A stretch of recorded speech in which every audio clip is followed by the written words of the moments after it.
All right, game number one going to be Warlocks on both sides.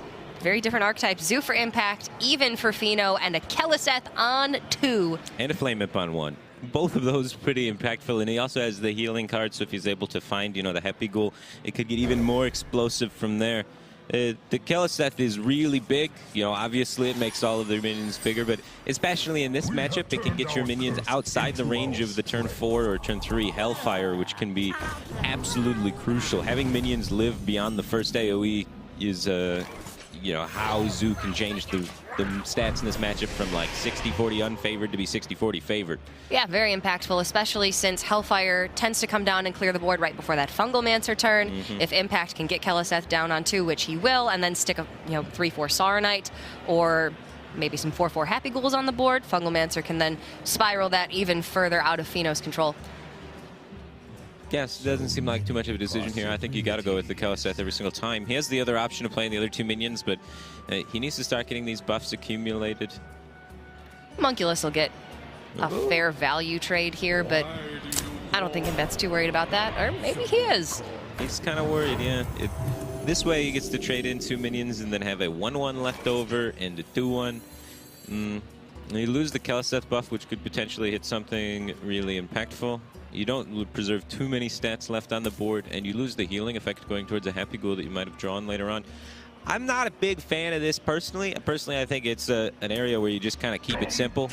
The KISS principle, keep it simple, stupid. And then don't overthink it. Play your Keleseth on 2, because it's really good. Sometimes the most straightforward play just is actually the best possible play. Ooh, not too bad, though. Able to find the Librarian there is pretty clutch.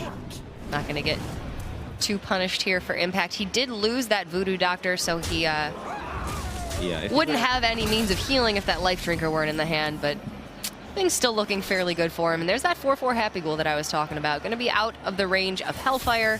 Defile here could still be an issue for Impact, though. Yeah, if Feno's holds on to it, he might be able to catch the 4-4 in the Crossfire, but he is using it here, so now we're going to see the Happy Ghoul be able to come down outside the range of the Hellfire.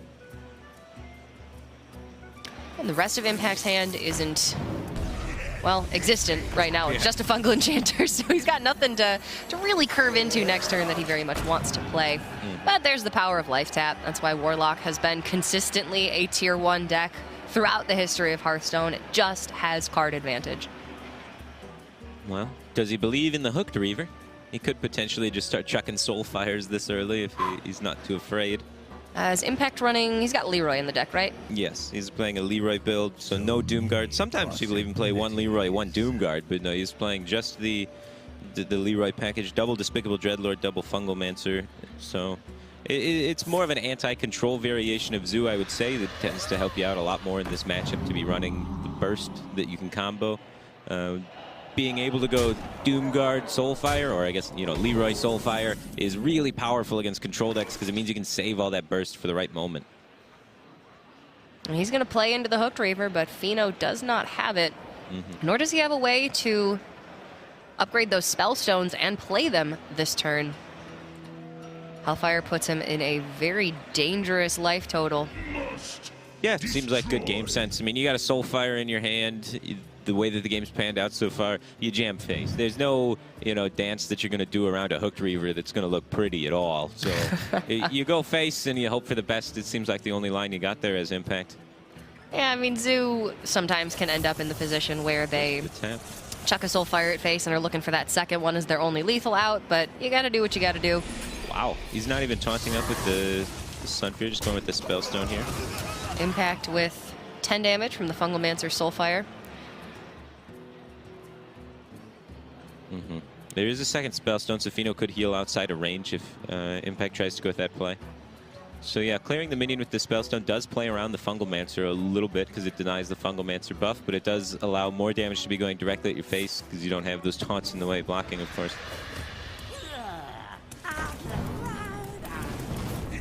It's playtime.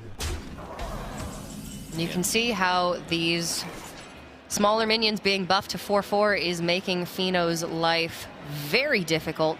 Yeah, Kalaseth really changes this matchup. Without Kalaseth, the Zoo kind of gets walked on because the Hellfires and the Defiles and the Spellstones just line up so beautifully to kill everything. But as soon as you add that Kalaseth buff in there, suddenly all those cards' breakpoints are just a little bit off, and everything gets kind of weird. Bit of a headache for Fino. He can go with a full taunt plan here, get down the Mountain Giant and play the Sun Fury. Does he have any other options? He can just go with the Plated Beetle and go for the Spellstone, much like the play like last turn. He's kind of put the read on Impact's hand as, you know, burn card plus Fungal Mancer. I think that's fair. So trying it's a to good leave, read. Trying to leave only one minion left in play again. He would stay consistent with his previous turn.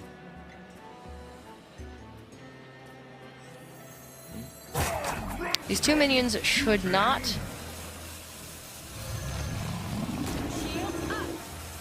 be alive on board, but hopefully this at least means that Fino stays alive. And you hate to just throw a Mountain Giant into, you know, 8 power on board, get no advantage out of it, but he's in survival mode right now. Yeah, it's looking like he might be able to stabilize. If he's able to get to the 8 mana turns, that's when he can start really making things happen, where he can get the Hellfire off and then the Spellstone to heal back up afterwards. And eventually find that Blood Reaver Gul'dan or even just a Shroom Brewer to get more, a little bit more life. Wow, pitching the Fungal Mancer there. Interesting. It's throwing away a lot of potential damage, but Impact still gets to retain the board this way. Yes, that's up the second Soulfire potentially for lethal. It looks like Fino's just going to have to leave this Dreadlord alone.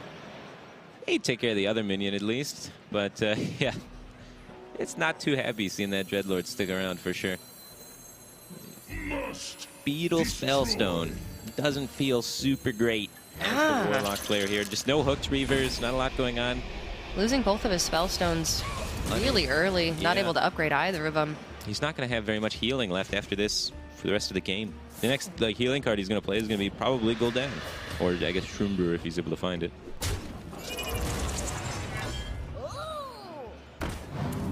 Why do you think Impact made that trade there? So that he could heal his minion up to try and play around AoE a little bit, it seems like. But it kind of is a little expensive because missing that 5 damage kind of makes double Hellfire acceptable. Playing around the AoE is reasonable. You play around like Hellfire Defile, like that. But like you said, you're just playing so defensively that double Hellfire is a clean clear here on turn 8, which is perfect for Fino. Yeah. And of course, Fino, you know, going to deal 6 damage to himself. Leroy by itself is not an out here. Well, your opponent's down all of their AoE now, though. So there's something worth that, right? You have 9 mana, so you get a tap potentially to develop onto the board. There's Soulfire. Impact can tap into Leroy first, so he doesn't have to play the Soulfire first and commit to it. But not just a naked Fungal Mancer. Yeah, not the greatest 2 draws there. And then meanwhile, on the other side, Fino picks up the Hooked Reaver. Impact has no silence in the deck? No silence. No Spellbreakers. The Life Drinker instead. Okay, then Fino has a definitive range of the damage that Impact can deal. He knows that Impact has to go through taunt minions the hard way. 1 draw off from that Leroy Jenkins, and Impact has 6 damage. Both Fungal Mancers have been played. Yeah, Life Drinker's been played. That's the second Soulfire in hand. Yeah, so there is no burst remaining for Impact whatsoever. Could be looking at a very different story had that Dreadlord pushed face. Yeah, but I think it's fine to take the trade. I don't think you have to. The only AoE that is troublesome for you is double Hellfire after taking the trade for the heal up. So, yeah, hindsight's 20/20. Yeah. It's a decent amount of minion presence that's coming out there. The Bone Mare is actually going to be pretty clutch, which is not something you usually say. Kind of just an inclusion because the deck could use one more big thing, and there really aren't any better options than Bone Mare right now. I don't think I've seen a Bone Mare played against Zoo in like a really long time. In like 6 months, maybe. Yeah, it's a little bit slow of a card usually, so being able to play it must feel pretty good. Fino very close to being able to just kill Impact here. Yeah, Leroy coming out just to survive. This one is over. 9 damage on board still for Fino. 10 with the Dread Infernal, so he's 1 damage off of lethal right now. But with that Shroom Brewer picked up, with Leroy double Soulfire gone, there is no burst range for Impact. He thought about healing Impact's face with the Shroom Brewer for BM. Wow. How much do you really want to assert dominance? I think it's still a little bit early in the series for Fino to do that. Maybe after you've won your final game, but not when it's 1-0. And that one was relatively close. Impact got off to a very fast start. The fact that Fino was able to bring that one back after Keliseth onto and the follow-up that Impact had, that was pretty impressive. Yeah, he had no hooked Reavers or anything going on for the longest time there. He got a nice break with the double Hellfire, being able to have an impact on the game. But it did seem like Impact was in the driver's seat for most of the game there. Yeah, which I guess is the way that matchup usually just operates. Yeah, it's just kind of how it goes, right? The Warlock eventually tries to have one turn where they can stabilize and, you know, maybe going face there, giving Fino the opportunity to potentially have the double Hellfire. Maybe Impact was supposed to feel out his hand better and have the read of what's going to happen there and play around it. As the aggro player, you can't let the control deck have the swing turn that gets him back on the board like that. Once you lose the board, it's usually gone, and Impact didn't have the burn to close that one out. So he's going to queue up with this Odd Rogue. The Odd Rogue is what did work for Impact up against Doc Pone in his quarterfinal match. Won him 2 games very, very quickly. Killed Doc by turn 6 in both of those games. Yeah, Odd Rogue is typically very favored up against even Warlock. You have things like the Vilespine Slayer, Vicious Fledgling are all extremely powerful. Even the Void Ripper can do a lot of work up against Twilight Drakes and things like that. And even just here, look at to clean up this minion. The coin gone, that is an expensive resource to have to use. It's going to make your Vilespine Slayers a little bit more awkward as the game goes on, but usually you can find some way to combo them. He just really wants to coin out this Void Ripper so he could set up for the Vicious Fledgling to be good, potentially. We saw him in both of the games that he won with this deck against Doc Pone. Stick that Vicious Fledgling on turn 3, nail Wind Fury with it on the next turn, and it dealt something like 12 damage in both games. That was just more than enough to be able to win by turn 5. So here he's going for a very similar strategy, all-out aggression as fast as he possibly can. Don't give Fino the time to find the healing, to get the damage activators, to buff the Spellstone. Yeah, he sniffed out that there's no Hellfire or you know, Spellstone by having the 7-3 on the field too. He's got to feel pretty good about that. Yeah, I mean, if Cold Blood gets in for 4 damage, it's done its job. If Cold Blood gets in for 8 damage, you're probably winning the game. Fino has the clear here with the trading the 4-4 into the 3-3 played Defile. He's got the 1-2-3 that wraps around. But you don't develop anything after that, so you're looking at like tap, go down to 12, and hopefully hit one of your 7 remaining 2-drops. But he's just going to be playing from behind the whole time. Yeah, you might have to just embrace the bird. Just trade off the 7-3 and drop a giant. Embrace the bird. There's not a lot going on here. Oh my. Doesn't sound too appealing to me. Yeah, he's just hoping maybe Impact doesn't have a good turn 5 play. You know, killing all the minions turns off the Fungal Mancer. He's not feeling the bird bat. No, yeah. I mean, it's like basically suicide to let that bird live. So it's very reasonable to kill it with the Defile. It's just no momentum's being created beyond this. One hooked Reaver's already been used. This one looks like a lot harder for Fino to stabilize than the last one. And his hand is entirely minions except for that Hellfire that he just drew and does not want to play. Yeah, and even if he did find like the Sun Fury Protector or something, Impact already has the Vilespine queued up. This game's over. Yeah, that was Fino's deck just didn't draw any of the tools it needed in time. There were no Hellfires, no Spellstones. He only had the Plated Beetle as the 1-2 drop. You know, when you run 8 2-drops, double Hellfire, double Spellstone, you're going to need to draw them against the aggro decks. And that's why aggro is so powerful. If you don't draw your defensive tools, you're going to die very quickly. The second your opponent missteps, the aggro just, it strikes, takes control, kills you by turn 6, and now Impact has a chance to go up here with this Odd Rogue. Fino's got a counter with his Quest Rogue or with his Druid, which is a token Druid deck. The Druid should be the better deck against this Odd Rogue, but we saw Doc Pone absolutely struggle with this matchup. Well, one thing that's going for Fino is he's playing the old variation of the Token Druid. And the old variation, I think, is a lot better against aggro than the newer variations of the Token Druid because they run Oaken Summons, which allows them to get early Spellstones a lot faster, which is super important against Rogue to be able to deal with their Hench Clan Thugs and their Vicious Fledglings, as well as just the Violet Teacher, such a powerful early game board presence. So the old school Token Druid, I think, really benefits him against the aggressive lineups. The 3/5 stats of the Violet Teacher challenge the early game from Impact really, really nicely. And if you can get a couple of spells off with that Violet Teacher, then you have some smaller minions that you are more than happy to use an early Branching Paths or Savage Roar to clean up the board with those. Yeah, just this Spellstone. Oaken Summons into Spellstone is like the best thing you can do against Odd Rogue. And now he's picked up Nourish and Ultimate Infestation as well with an Arcane Tyrant to boot. It's a very good draw. This guy's tough. Meanwhile, Impact's just playing an SI7 without the combo. Looking a little uglier. He does have the Edwin Van Cleef, though. If he can find maybe some more 1-drops to play with it or something to do in the previous turn so he can hold on to it a little bit longer, that's a card that can get really, really big in this kind of matchup. And Fino not playing Naturalize in this Token Druid. Edwin can potentially get very out of control. By playing this Oaken Summons, Fino is sacrificing this Violet Teacher. The SI plus the Dagger will just clean it up, but forcing Impact to Dagger means he doesn't get to play anything more impactful this turn and should allow Fino to stay in control from then on. Yeah, looks like he's going to hold back in the moles, float a ton of mana here to be able to set up to go Mole, Edwin Van Cleef for the 6/6 potentially.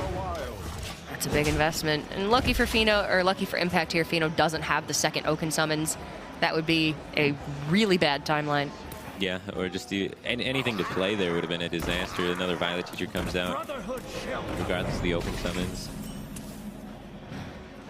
Second Teacher picked up, and it can be comboed with the Spellstone. The Spellstone only hitting for 4, though, unable to take care of this Edwin as of now. So do you wait? Fino's got some other options. Giggling Inventor stops damage. Nourish for mana. You can get the Arcane Tyrant down and get closer to that all-important Ultimate Infestation. Nothing deals with the Edwin right away, however. Nothing looks particularly bad, though. Nothing looks particularly good. It's kind of middling is what we're saying. Yeah, it's all right. There's stuff that could happen. He's just going to go with the Giggling Adventure, try and get a little bit of damage. Maybe this sets up for the Spellstone to be able to work against it. Sure. I suppose with the Nourish, you want to Nourish for mana and be able to play Ultimate Infestation on the turn immediately after that. So Fino doesn't feel the need to do that right now, especially when you're facing down 6 damage. Yeah, that Giggling Inventor stopping so much damage. Holy smokes. Good card, great card. 14 damage there. Okay. Fino does have the Spreading Plague, however. It's going to buy him even more time. Yeah, it seems like things are lining up for him. Spreading Plague, Arcane Tyrant seems quite good here. Push the Giggling Inventor into a Dire Mole or the Edwin. Yeah, probably the Dire Mole, since the Edwin, once going into one of the Spreading Plague tokens, goes down to a 6/4 and will die to the Spellstone. So it makes a lot of sense to trade in this way.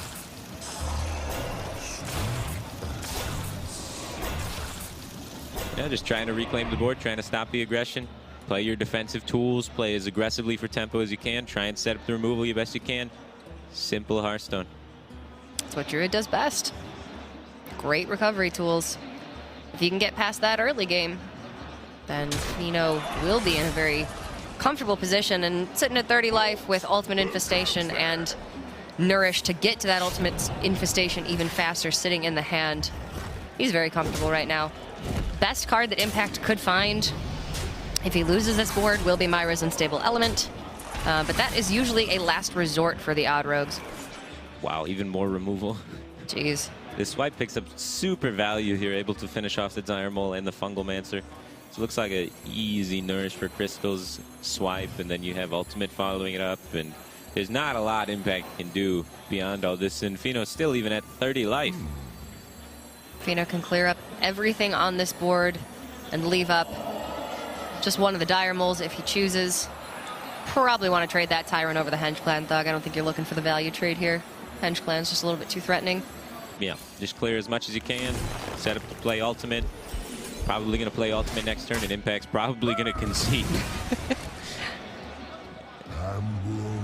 Ooh, he's thinking about trying to take that value trade. He feels he's so far ahead that he can just ignore a Henge Clan Thug.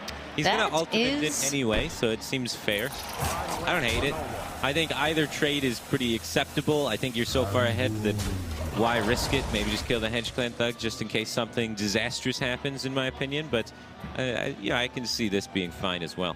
Feno throughout this tournament has shown himself to be a player that doesn't play hyper defensively even when he's very far ahead, and only very small situations could win the game for his opponent. There was a situation in a game yesterday, I want to say, where he just had to branching pads to have 0 chance to win the game, and he gave his opponent a Leroy out by not playing the branching pads. Ended up not getting punished for it, but you know, sometimes maybe he takes it a little bit too far. This time, however, I think it was pretty reasonable either way. Yeah. Nothing was going to hurt him here with the UI on curve. And he does not find that second Arcane Tyrant, but that is okay. He has more than enough to win this game with just the hand he has right now. Yeah, he didn't draw the best cards in the world, but he drew a lot of cards. A lot of cards is pretty good. He still has the Swipe, Spellstone. He's got armor gain from the branching pads. He's going to be able to clear up this entire board from Impact, leaving it with only the Leroy. That is a bad burn. But he's going to clear up everything on the board this turn anyway, so the Spreading Plague wouldn't have been useful. And this is just setting up lethal for next turn. Yeah, and there's nothing Impact can do. Even if he gets Myers Unstable Element, he's not going to be drawing into a Fan of Knives, so he's going to die on the backswing of these tokens. Yeah, a lot of the odd rogues are putting Fan of Knives in the deck to try and give them a little bit of an edge against Token Druid. We're not seeing that here. Quest rogues as well have adopted that strategy. But Feno is going to take his second game here, easily winning against that Og Rogue. And this is going to leave Impact with just one final deck. Yep. And it is his Druid. Yeah, so we come down to the Token Druid Mirror. Impact playing the new style of Token Druid that's a lot better against Control, while Feno is playing the old school Token Druid, which is better against the aggressive archetypes in the field. Yep, gets you more options on turn 4. You can play Saronite Chain Gang. Combine the Spreading Plague with the Strong Shell Scavenger later in the game to play around Mossy Horror. Of course, there's no Mossy Horror in this deck for Feno, but across the board, this style of Token Druid that Impact is playing has been favored by the players in the tournament. Yeah, and one of the big reasons that it's been brought more often than the version Feno is playing with the Violet Teachers is because it is favored in the mirror. The Strong Cell Scavengers and just the extra minions allow you to, you know, buff your boards and get them outside of range of your opponent's plagues and trade back against their plagues and things of that nature. So I would give Impact, even though it's technically a mirror match, I think Impact has a pretty large edge in this matchup. It's amazing how just a couple of cards can really swing the percentages into your favor. Especially considering that the Druid Shell is, you know, 20 to 25 cards the exact same in most of the decks. Just having Teachers in the build versus Saronites and Strong Shells really gives Impact an advantage. And here we go, the decision point. Do you want to be playing the Whispering Woods into your opponent's turn 5, where they could potentially play Spreading Plague the turn after? He doesn't have any buff cards in his hand now. Doesn't mean he won't find them. Yeah. I mean, he does have Soul Forest, I guess, but it's always scary to soul a board into your opponent's potential Spreading Plague turn. There is always just the swipe to clear the board from Feno, but a swipe on turn 5 means he's not playing Nourish on turn 5. Yeah, it's pretty good for you. It's not too bad of a result, that's for sure. And now Impact gets to neatly nourish into the Coin Ultimate Infestation on turn 9. Or on 9 mana, I suppose I should say. Yeah, good. 9 mana and turn 9 are very different here. Right. Feno does have the woods and the buff on his own turn. With a lot of damage to follow it up, right? We got 5 minions in play for him. That's 10 damage there, plus the Savage Roar gives him another 12, so 22. But Giggling Venom is going to stop all of that. You just have to have so many attacks to go through that Giggling Inventor that there's just no way it's going to be lethal. He just simply doesn't have enough attacks to even connect to the face. He only connects to the face with 1 minion. Teacher pickup makes things kind of interesting. The classic combination of Violet Teacher Power of the Wild here would allow Fino to retain the majority of his board. He gets through the Annoyotrons, but can't kill the Giggling Inventor. Yeah, I think he'd do it. You kind of hope there's no Plague in this instance when you kind of go for that, but because the Plague would be a huge blowout on the return, but not as bad as it usually is, because you will be having 3 2s left over after the fact, which can kind of trade with Plague pretty well. Yeah, I mean, he's got the pads in hand. You can just buff him up to 5 2s and run those tokens over. So he can combat a Plague just because he has enough buffs. Power of the Wild, one of the best cards in a Token Druid mirror, just because it does buff the health of your minions so that you can kind of deal with those Plagues in stride. Also part of the reason why Token Druid is, I would say, even favored against Odd Warrior right now. So he can now go for the Plague Soul so that after... Ooh. Yeah, that's huge. That's the Both swing. of those is what Fino did not want Impact to have. Because now when he kills all the Plague tokens, Impact still has things left over, and Fino cannot play his own Plague into this board because he can't trade off his current board. So if Impact does have the offensive buff beyond this, then he's going to be able to kill him on the counter swing. Because Fino just can't clear the board. Has been a sequence of very scary turns for both players, just representing lethal back and forth every single turn. The early game for this deck is really scary. But once you get to the mid game, the early Wisp boards have been dealt with.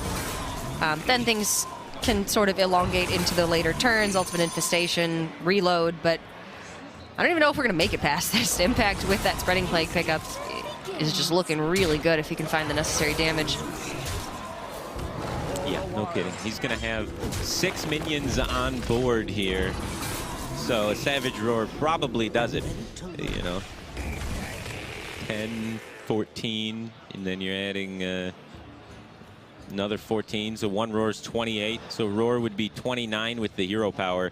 Roar does not quite get there, but it gets pretty gosh darn close. Pads is going to be 27. Yep.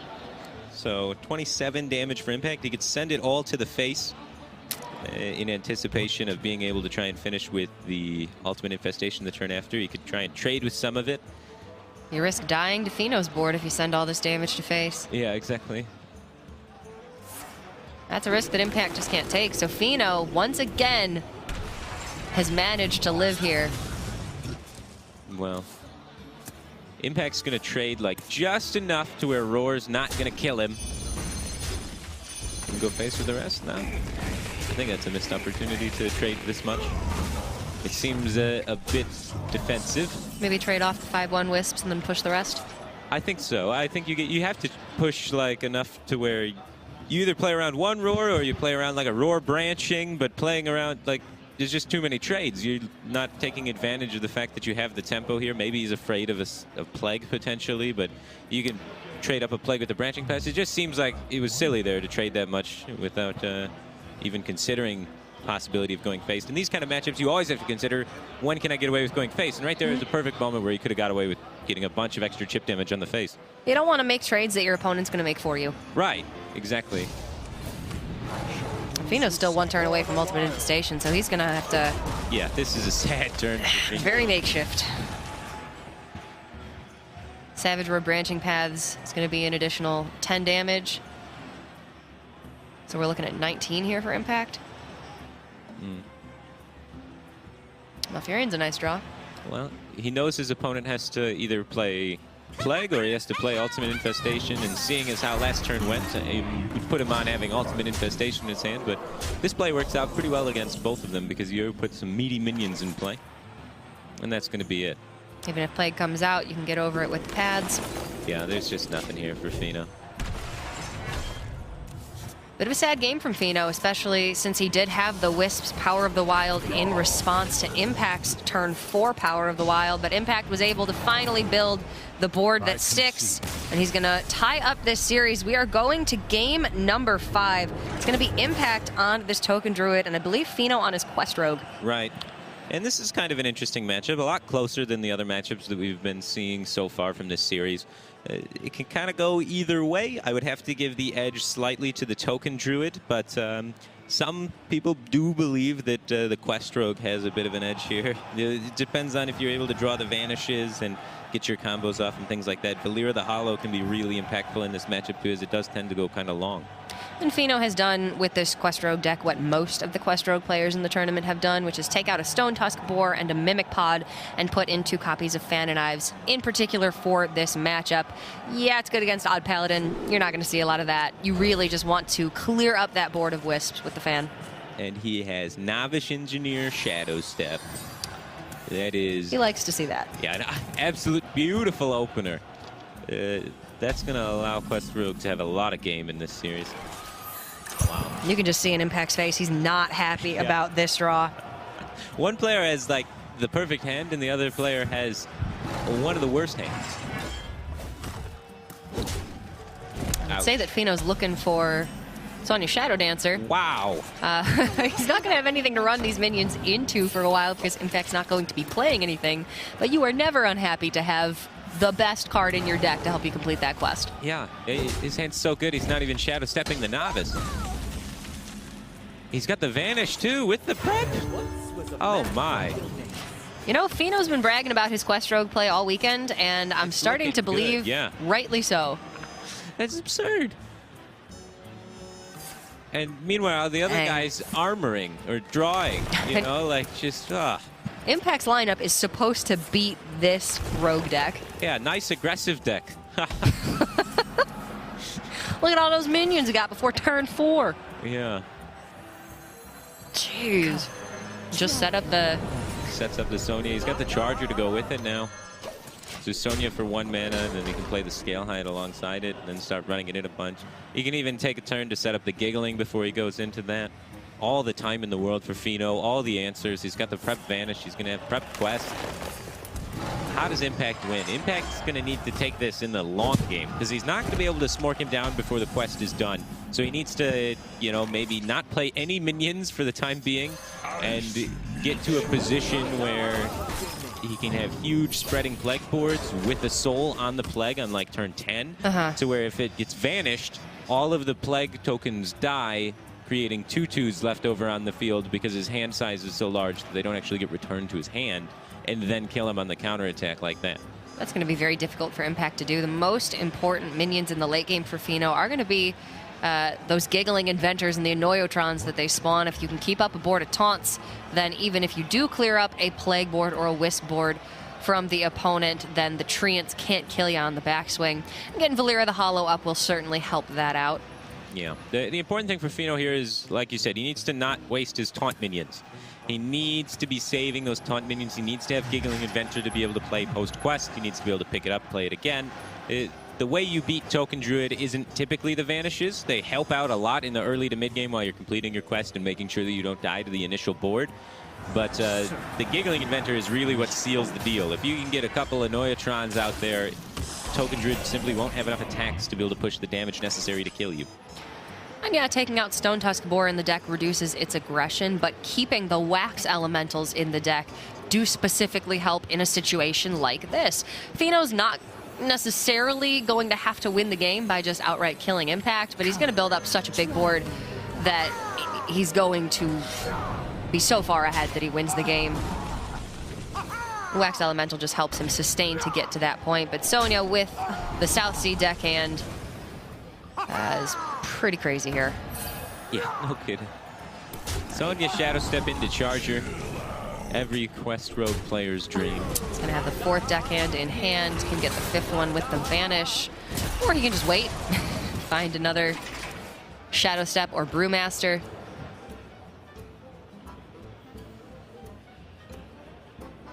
That's a good draw for Impact. That is a very good draw. It makes him able to get towards that 10 mana turn a little bit quicker. He can start going for, you know, the Plague Soul sort of stuff. Maybe get Ultimate Infestation to fill his hand to set things up too. He can Spellstone down the Sonya this turn, get both Tyrants in play, and finally start to develop his own board. Yeah, he needs to formulate a plan to where he can get a full board of things with Soul of the Forest on it, while also having a relatively full hand to make it vanish-proof. Yep, if you vanish the board of Wisps back and there is no room in the hand for them to be brought back to, then they do die. Death Rattles spawn the Treants onto the board. And with that Ultimate Infestation, Impact should have a reasonable time of filling up his hand.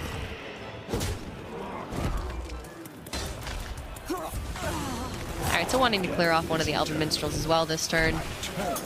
The patient with the Arcane Tyrants. He's formulating a plan. Okay, so we're going to use those to get down and Soul of the Forest. Right. The big soul board's going to come down with that. And yeah, I suppose Feno's not necessarily going to have 5, 6, or 7 minions on board at any one time. The Tyrants are a way to build a bigger board with that Spreading Plague. The Giggling coming down before the quest is done. Question mark? I think this is a questionable decision. I think it is. I just don't see why it was necessary this turn. I don't see so either. It's not like you're going to smork him down with unbuffed Giggling Inventors. And I mean, I guess that Feno didn't have anything else that he wanted to do this turn. He doesn't have the bouncer for the deckhand to complete the quest. You don't want to play the Fan of Knives because you're saving those for Whispering Woods. And you've got Vanish for any other big board that comes out. That's a big board. That's a big board. Doesn't really accomplish much with the Vanish here. They can go, you know, deckhand prep Vanish sort of thing. Deckhand prep Vanish actually does not return the deckhand at the moment. If he suicides off 2 minions, then goes deckhand prep Vanish, he can get the deckhand returned. Kind of want that Giggling Inventor back in hand, though. Yeah, suiciding that off is kind of a bummer. That's kind of why I didn't like playing it. He can dump another minion from his hand if he wants to. Sacrifice that. So you get the deckhand back? Sacrifice this boar, maybe. Boar's not winning you the game. The way you win this matchup is playing lots of Giggling Inventors post-quest. That is the win condition. So I'm all for getting rid of this boar. Getting rid of the wax, something. I guess if Giggling's there, maybe you're not going to need the wax. Sure. It'd still be nice to have it, though. Board does give Feno an aggressive game plan, whereas the wax accomplishes the same thing as the Giggling Inventor. But this is going to be quest completion, and Feno can prep out the quest this turn as well. Yeah, just the nuttiest quest stroke dry you ever seen. Double prep, Vanish, Sonya Shadow Step, Novice Engineer. Seems like he drew more cards than he should have been allowed to by this point, because he had just about everything he could ever want. Yeah. Yeah, the dream. And here comes the Whispering Woods Soul of the Forest board, potentially. He doesn't have yet the buffs, actually, to close with it, but, you know, sometimes you top deck the Roar. Sometimes you gotta hope you do. And this is where now the wave of Giggling Inventors can come out. And this is where Fan of Knives looks like a really good card. Impact hitting Feno with the Masterful. And that comes right before the I Concede. Giggling Inventor, Annoyatron, Stone Tusk board is probably the end of the game here. Yeah. Impact's board can't even, like, you can't Spreading Plague behind this because he's left with the tokens afterwards. There's no way he's going to be able to have lethal. This is token druid proof. You don't even need to kill these wisps. Yeah, it's just, they require 2 attacks to get through each Annoyatron because you got to pop the Divine Shield and then you have to kill it. So, you know, you're absorbing 6 attacks worth of things, really. And now if you play the next one, you absorb 8 attacks worth of things, so your opponent's not even hitting your face at the end of the sequence. But, yeah, the taunts are just so crucial after the quest is done. You can see why there's a lot of talk about Giggling Inventor right now. Is it reasonable? Should it be in the game in its current iteration, or does something need to be done? Because Quest Rogue having this much game against aggro, which should be its weakness, can seem unfair at times. Yeah, that's the game there. Impact getting knocked out. He's going to play Ultimate Infestation, looking for something, but there's nothing he can find, and that is going to be Feno moving on to the finals there. Feno absolutely looking so relieved there that he's able to take this one in game number 5. A little bit disappointing for Impact.